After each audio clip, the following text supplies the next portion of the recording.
क्या आपने कभी सोचा है, एक देव ने अपनी पूरी शरीर पिघलाकर पूरी पृथ्वी को बचाया था, और वो कोई और नहीं, स्वयं शिव के रुद्र अवतार थे। सतयुग के अंतिम चरण में पृथ्वी पर ऐसा विनाशकारी संकट आया कि जल का अस्तित्व ही मिट गया। घबराए हुए देवता, ऋषि और लोकपाल कैलाश पहुंचे और शिव जी से सहायता मांगी। प्रभु, जल बिना सृष्टि नहीं बचेगी। शिव जी ने तुरंत अपने 11 रुद्रों को बुलाया और पूछा, क्या कोई इस संसार को फिर से जल प्रदान कर सकता है?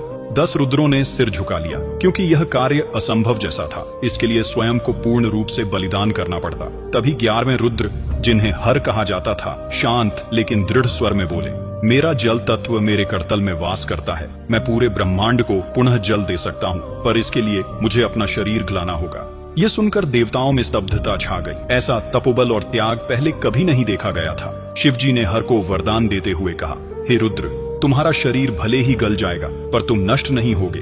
तुम्हें नया शरीर, नया रूप और नया नाम मिलेगा। मैं स्वयं तुम्हारे भीतर पूर्ण रूप से निवास करूंगा, ताकि तुम सृष्टि के कल्याण का कारण बनो। फिर हर ने अपना शरीर त्याग दिया, और उसी त्याग से नदियां पुनः बहने लगी, समुद्र भर गए और जीवन फिर से धरती पर लौट आया। और इसी दिव्य जल से जन्म हुआ एक अद्भुत बालक का, तेजस्वी, महाबली, शिवांश, बजरंगबली हनुमान। यह घटना सतयुग के चौथे चरण युग संधि काल में हुई मानी जाती है। जन्म के बाद शिव जी ने ही उन्हें वह मंत्र दिया जो आगे चलकर उनकी शक्ति का मूल बना, राम नाम का जप। आगे चलकर त्रेता युग में पवन पुत्र हनुमान ने केसरी नंदन के रूप में जन्म लिया, और वे राम के भक्त बनकर उनके साथ छाया की तरह रहे। इसीलिए कहा जाता है, हनुमान का जन्म सिर्फ एक चमत्कार नहीं, बल्कि स्वयं सृष्टि को बचाने वाला दिव्य पुनर्जन्म था। जय श्री राम।